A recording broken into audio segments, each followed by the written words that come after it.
Hello, I'm Alan Kohler, founder of Eureka Report, which is now part of Intelligent Investor and the finance presenter and columnist for the ABC. And I'm James Thomson, senior Chanticleer columnist at the Australian Financial Review. And we are the Money Café. G'day, James. How are you, Alan? I'm very well. I just got off the phone interviewing Ryan Stokes, the CEO of SGH. Oh, great. Yep, excellent. Who's put in a new bid for BlueScope Steel this morning. Yes. Up the price from $30 to $32.35. And they've said that's their final offer, so that means that they're committed to that being the final offer. That's it then. Well, Alan, best and final offer can be a slightly malleable term. In when Seven was bidding for Boral, it had two best and final offers. So, you can be best and final a couple of times if you need to be. So, as usual these days, he needs the board to approve it. They have to agree to it, and then he'll proceed. So I said to him, why the hell don't you just bid for it? Look, when I was young, that's what companies did. They bid for them. They made a takeover offer for another company. They didn't kind of muck around and go say, hostile. Well, this is pretty hostile. I said this is pretty hostile. I mean, let's not pretend it's not hostile. They've rejected it, and then they don't want to be taken over. So of course you're hostile. Just make a takeover. He says, oh no, we need to do due diligence. So then I said, well, so does that mean that you want some information? Do you want to know some stuff about the company that isn't public? And he said, yes, that's right. And I said, well, but that puts you in the position of being an insider. You're gonna be the buyer, knowing stuff that the sellers, the shareholders of BlueScope, don't know. Why is that fair? So you tell me, James, why is that fair? Well, I guess the seller is willing to allow that to happen in order to get a better price for their business. That would be the argument. Oh, I see. But the seller, well, you mean the seller's board? I mean, each individual board, each individual shareholder is the seller. That's true. Yep. And they don't get to decide anything. They're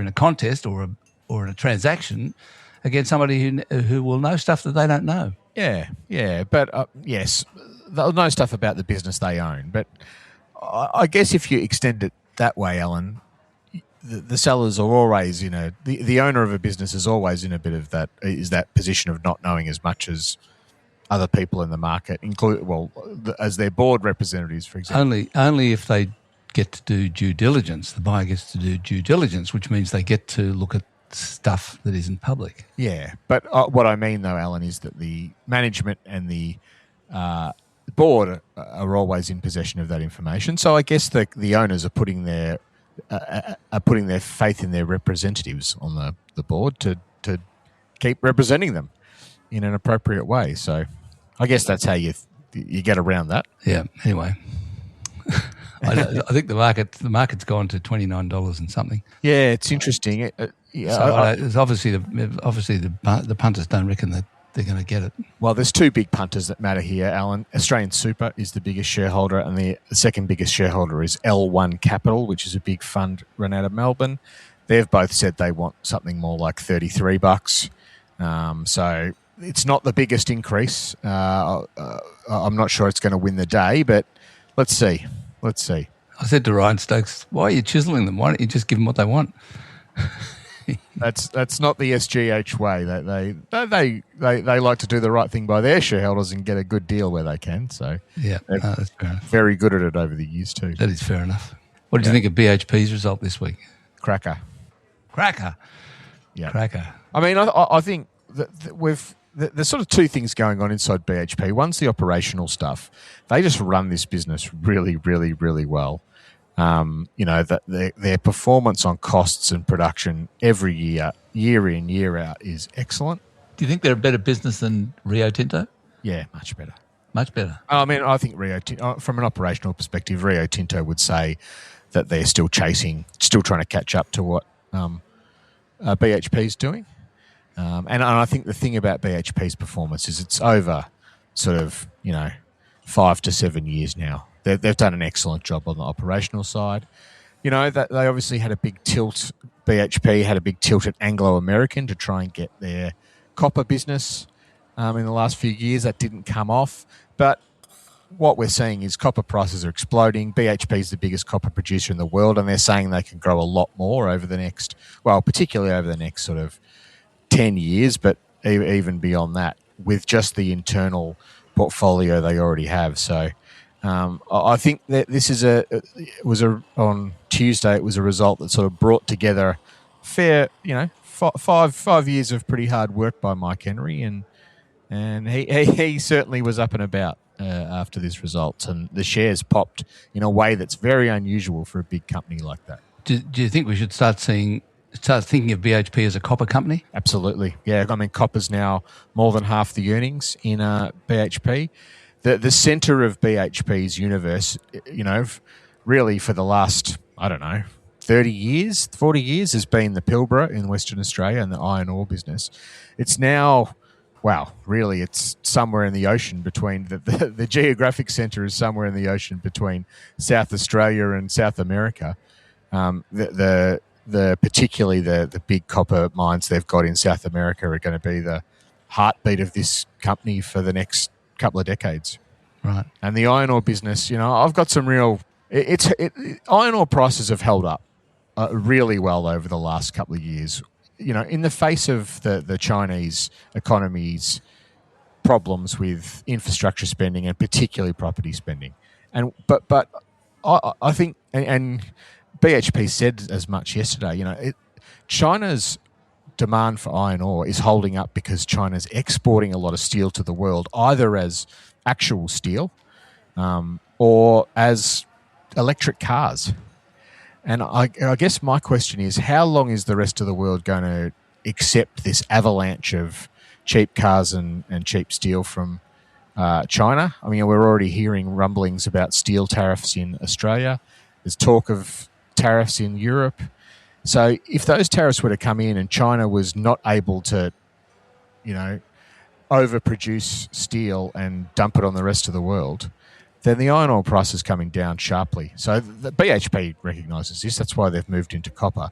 But just think about the ramifications for federal and state budgets if the iron ore price was to really retreat. We've had it. It's been very high for a long time now. But if other countries put up trade barriers against China steel and Chinese cars, won't they have to buy Australian iron ore instead? I mean, doesn't it all come down to demand for steel rather than whether it's China or somebody else that ends up having to make it?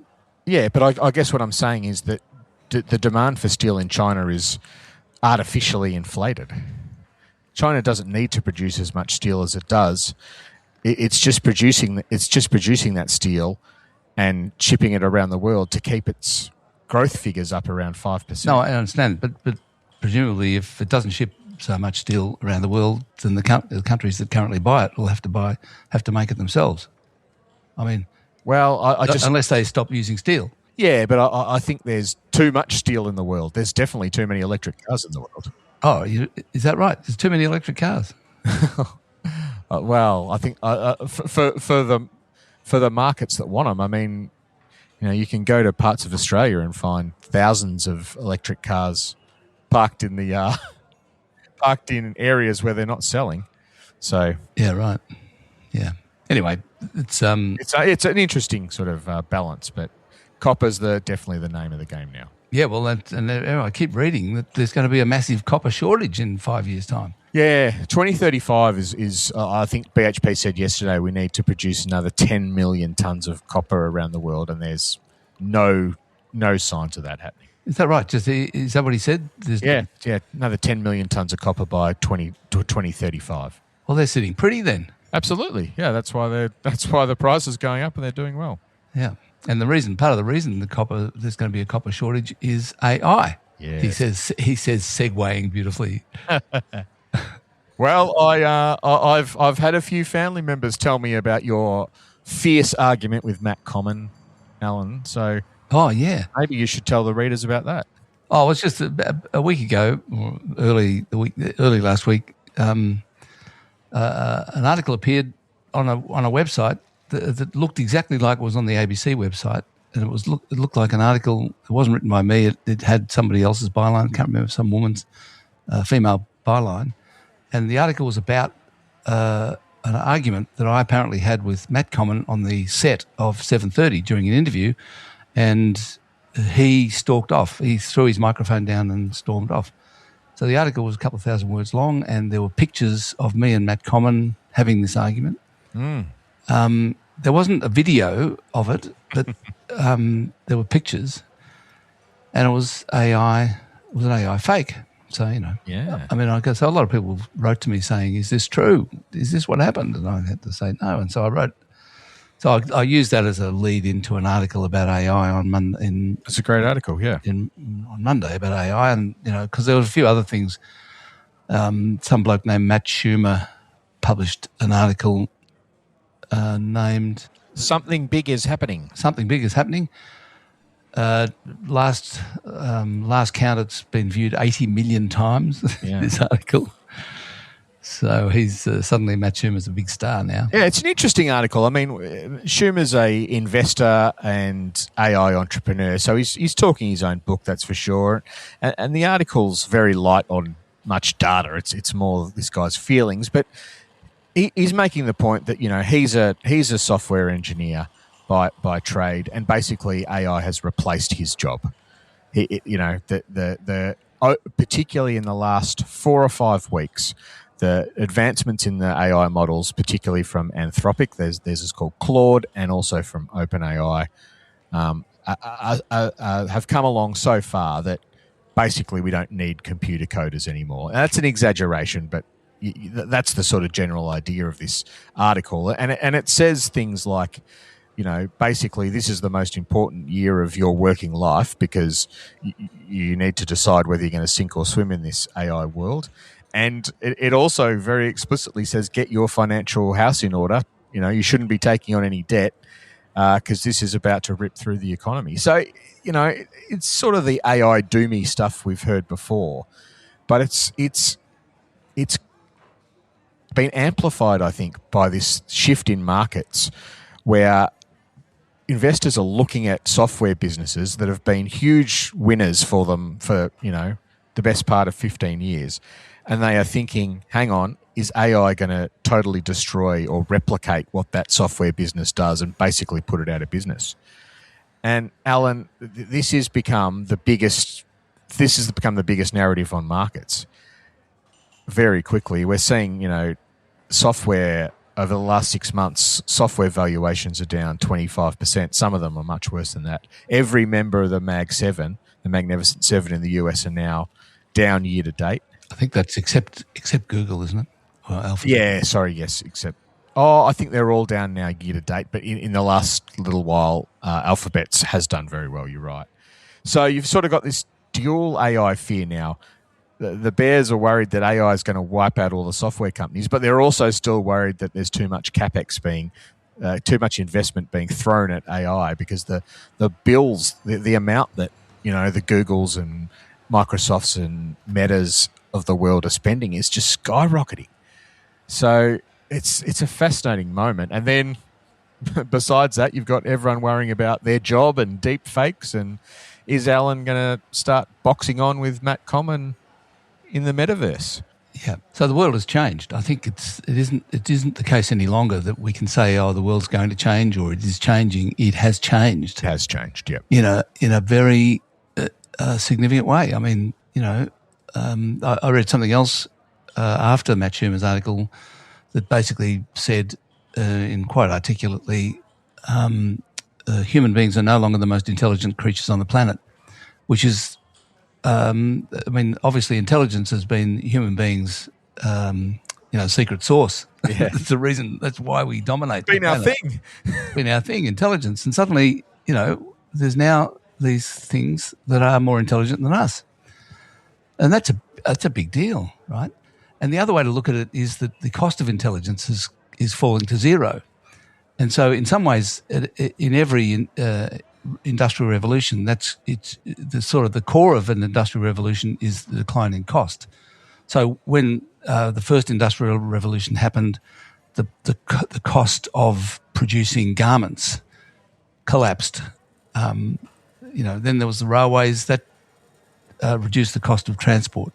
Electricity reduced the cost of heating and light. The internet and computing, the internet reduced the cost of communications almost to zero. And so that's another factor of what's going on now is the cost of intelligence is heading towards zero. So suddenly you can subscribe to ChatGPT for $20 a month and get basically, the same sort of intelligence, level of intelligence, the volume or whatever of intelligence as, as a room, thousands of people.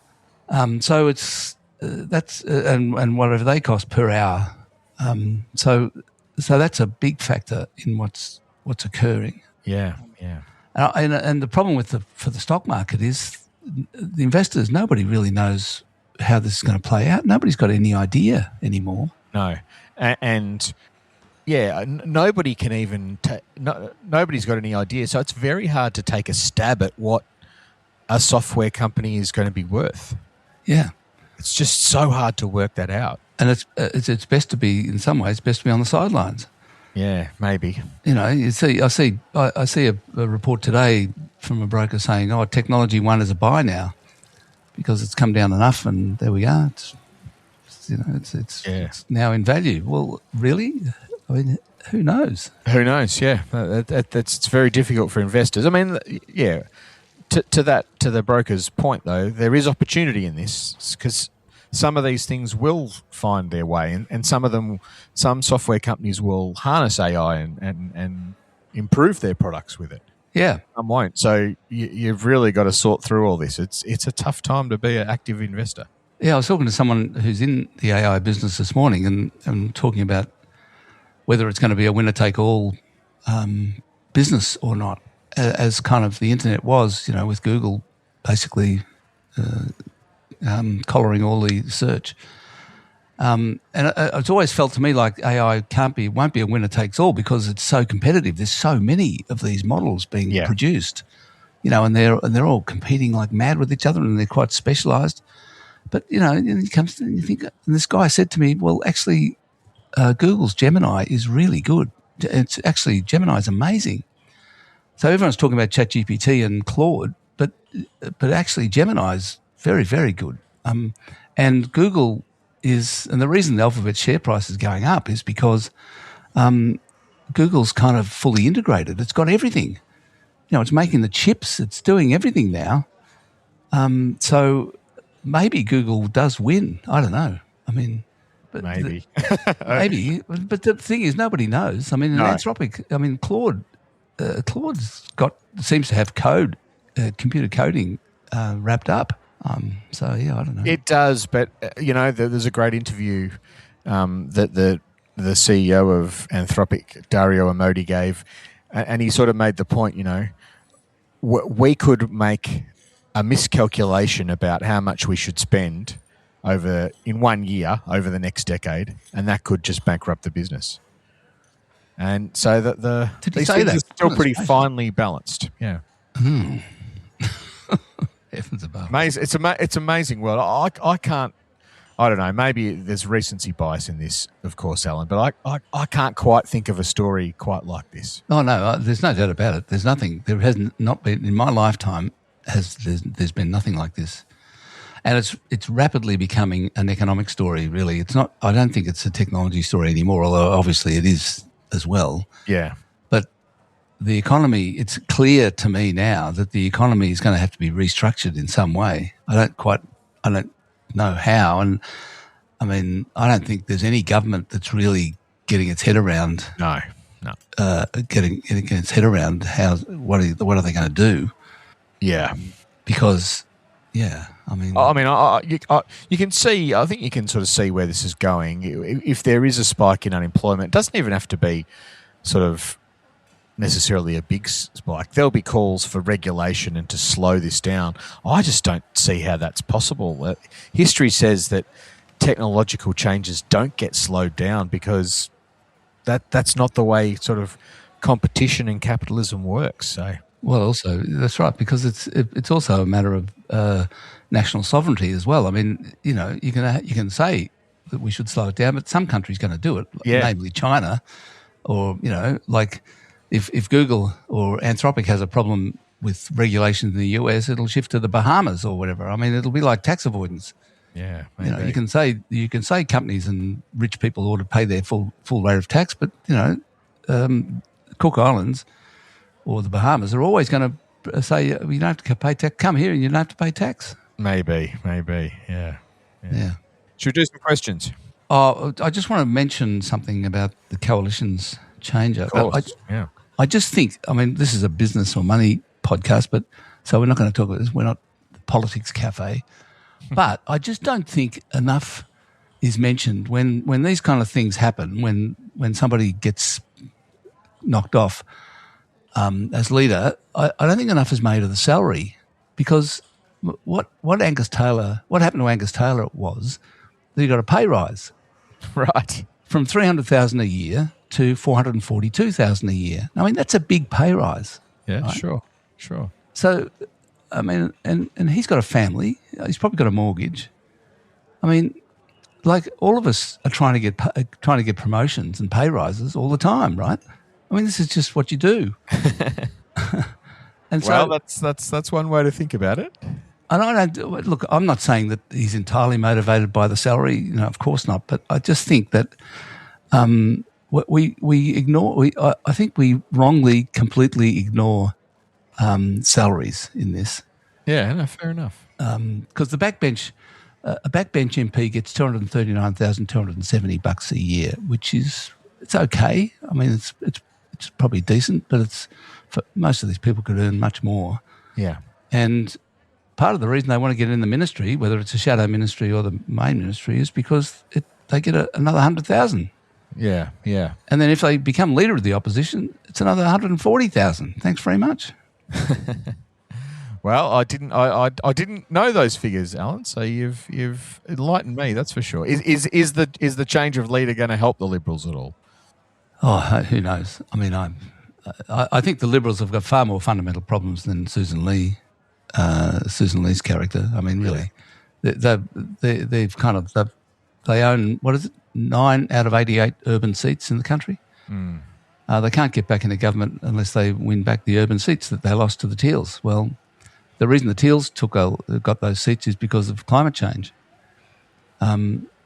So they, in my view, I mean, I'm not a pollster or a political analyst, but in my view, the Liberal Party will never be a serious contender for government again unless they come up with a proper climate change policy. Yeah. You know, and either they recruit the Teals into the party by having a proper climate change policy, or they take the seat back off them for the same reason. But, you know, I mean, they need to have that. They certainly won't get there by carrying on about tax and opposing the removal of or change to the capital gains tax discount. I mean, what an absolute debacle! Christ, we don't know for sure what Chalmers is going to do with the capital gains tax discount in the budget, but clearly they're thinking about changing it because the kite's up in the air. It is.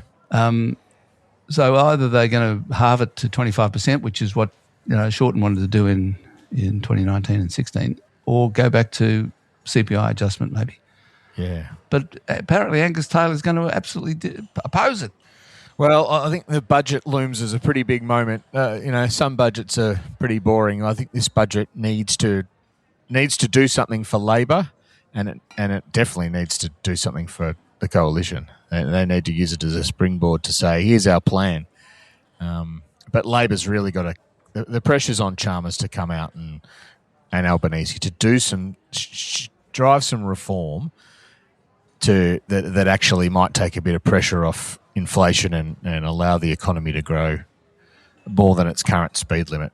I think this is a really, really big moment. If you're Albanese and Chalmers, the opposition's a rabble. This is the first budget after the election. Like, here's your chance. This is the moment. Anyway, we'll see if they grasp it in that way. Yes, I'm not holding my breath. Before we get to questions, here's a quick word from our sponsor.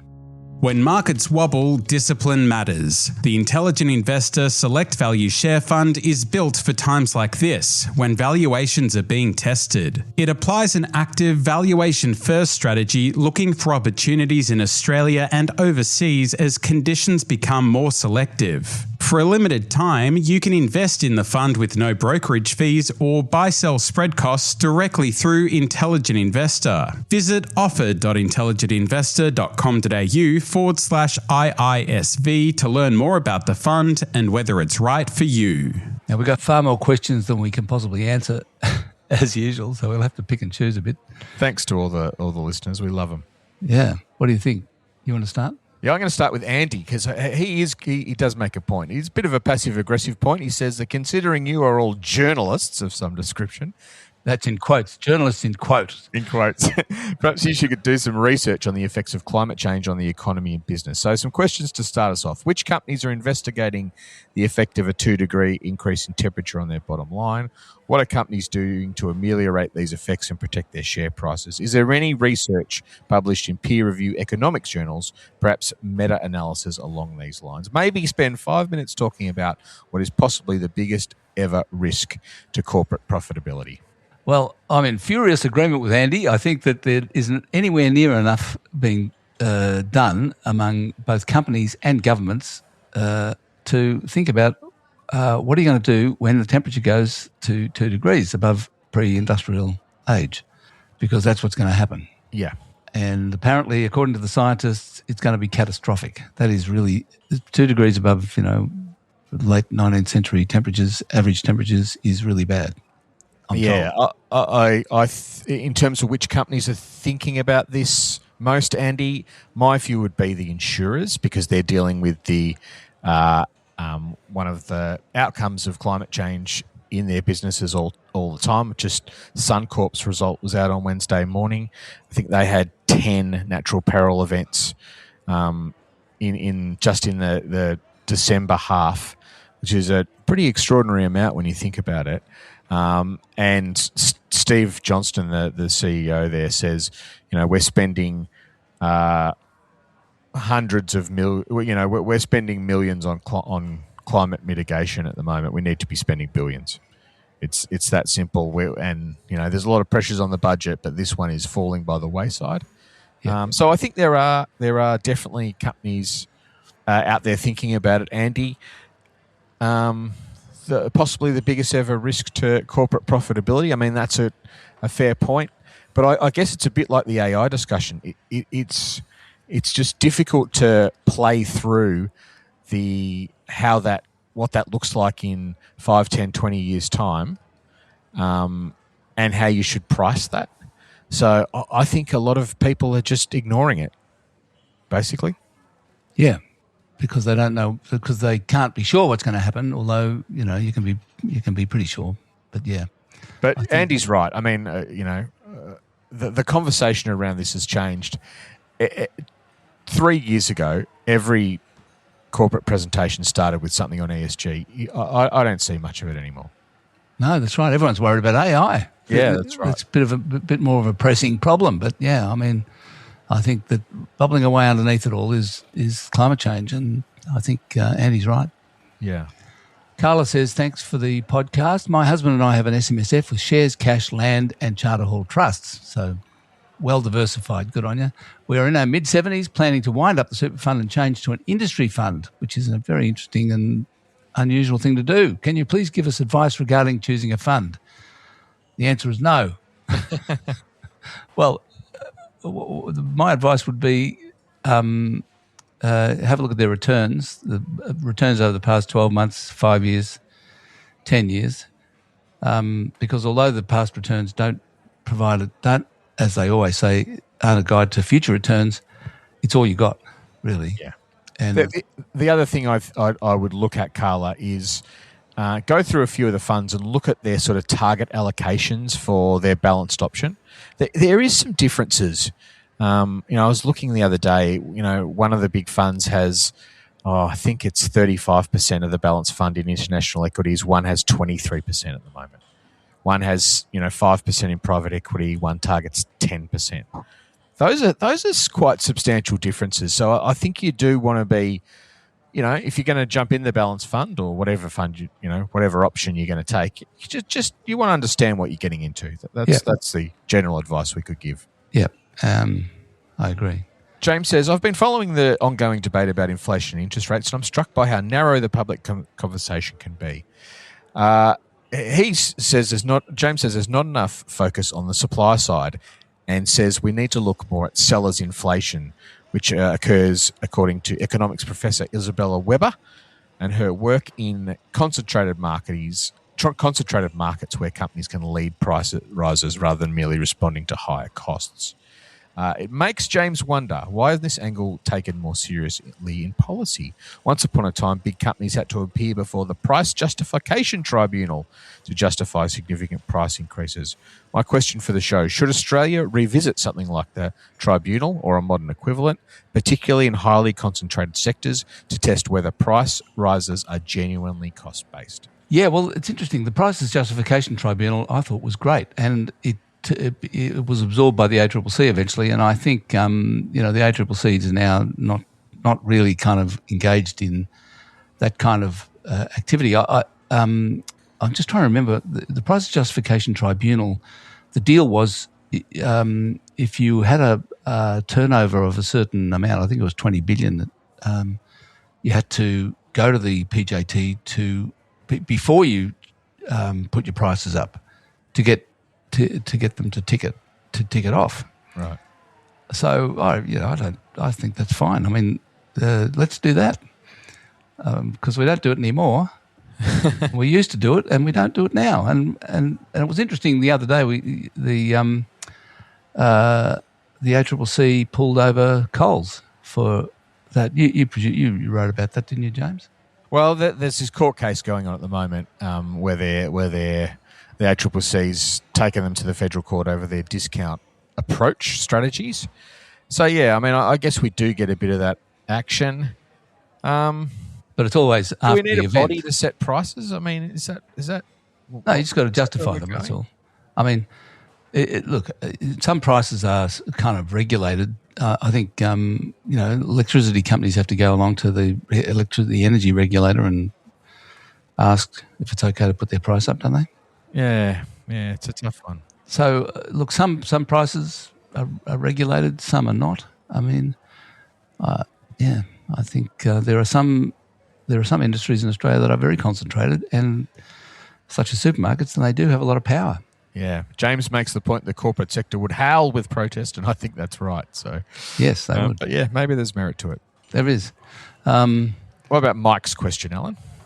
It's pretty long, but I'll try to summarise it. Am I missing something? He says, given it is frequently stated that 1, demand for housing is outstripping supply, putting up prices and making it difficult for young people to enter the housing market. 2, Australia has insufficient skilled plumbers, electricians, carpenters, etc. And 3, productivity growth is too low. Would it not make sense to restrict immigration to those categories required in the building industry and other sectors required to increase productivity? 2, conduct short training programs to assist immigrants with unrecognised qualifications. 3, limit immigration to low productivity sectors. Limit immigration into low productivity sectors such as nail painting and delivery riders. Yeah, this is an argument that NAB Chief Executive Andrew Irvine's made before.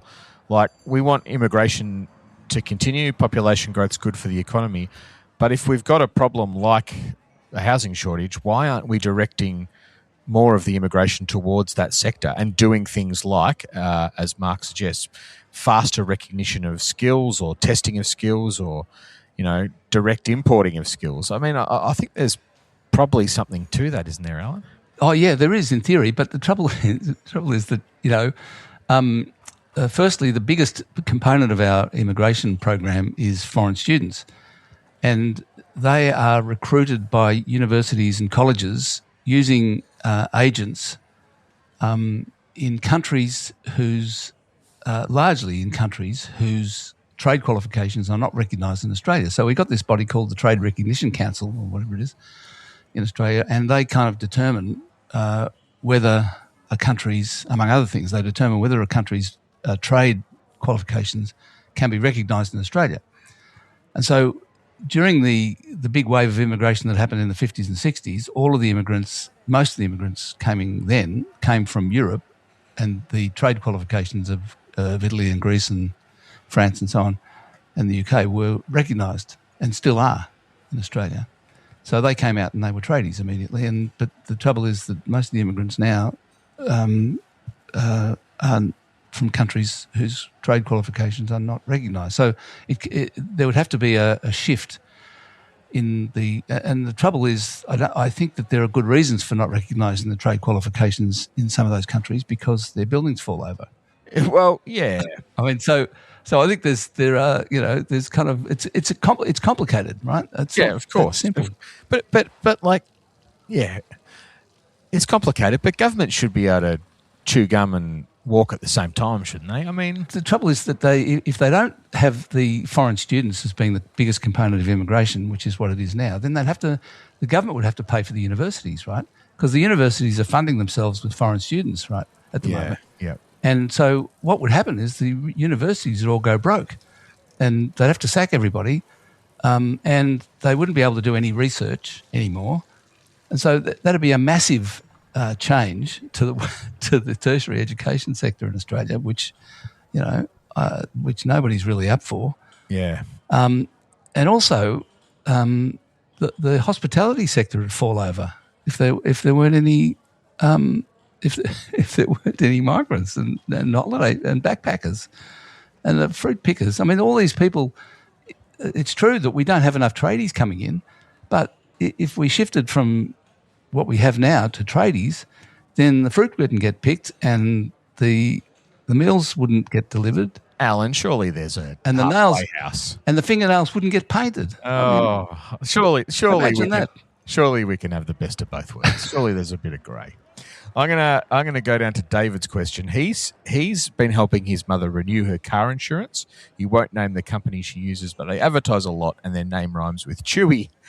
After a year of no claims, she got her comprehensive car insurance renewal notice. The premium went up by 9.1%, and her excess it went up by 10.4%, while the value of her modest 2017 car went down by 10%. It seems crazy. My question is, do wealthy or even moderately well-off people bother with such insurance policies, or do they just self-insure in the unlikely event of an accident? It seems the majority of people unlikely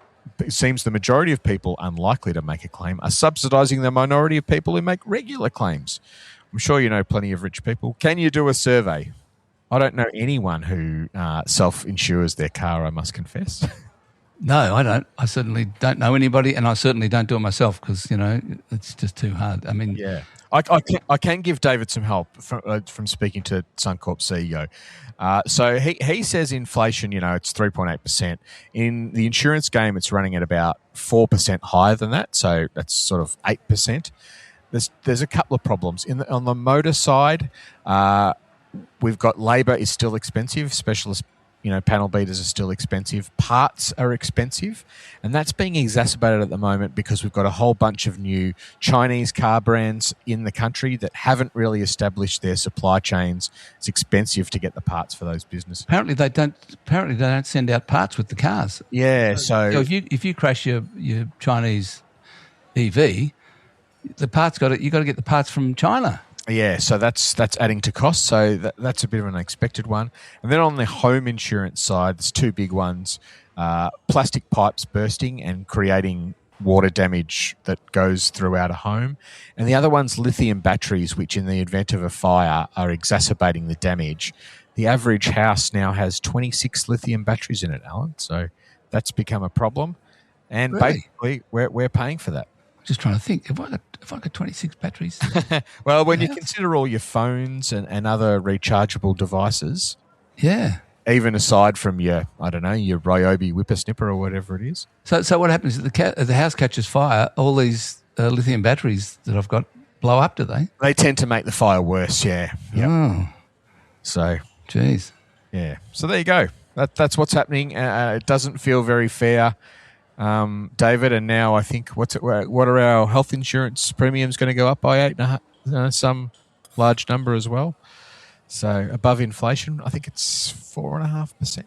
Apparently, when we're all sitting in the back seat of self-driving cars, there'll be no more accidents. Apparently, well, yeah, because they won't bang into each other anymore.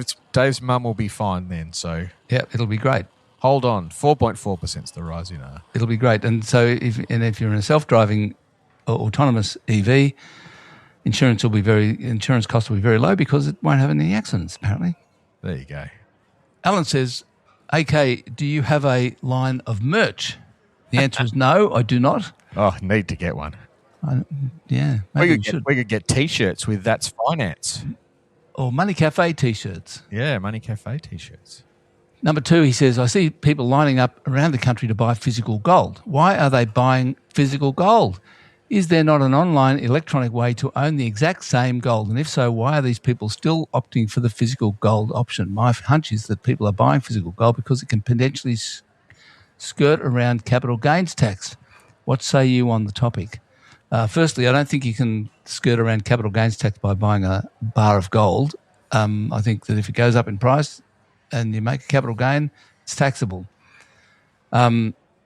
But I guess people just like, because yes, you can own a gold ETF, which tracks the price of gold, and it's exactly the same thing, right?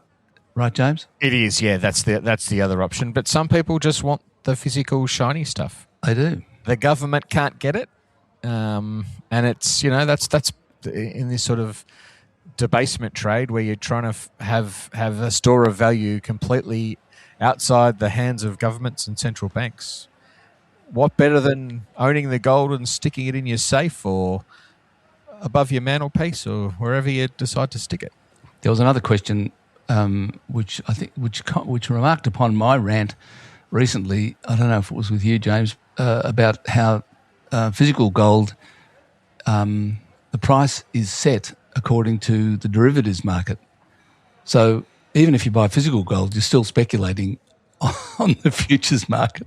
Yeah, in a way. I mean, you are, because I rang up ABC Bullion and said, how do you set the price? When someone comes into your shop and says, please sell me an ounce of gold for $5,000 or whatever it is, how do you set the price? And the answer is they set it off the futures market and the spot market. And the spot market is never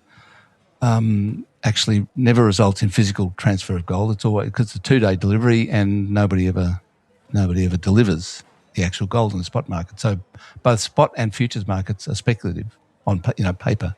Yeah. There you go. So I mean, even if you buy physical gold, you still, I would suggest speculating. Life's a speculation, Alan, isn't it? Yeah, that's very deep, James. Very deep. Great note to finish. Thanks very much, everyone, for listening to today's episode of Money Cafe with James Thomson. It's been great. I'll be back next week with Stephen Mayne.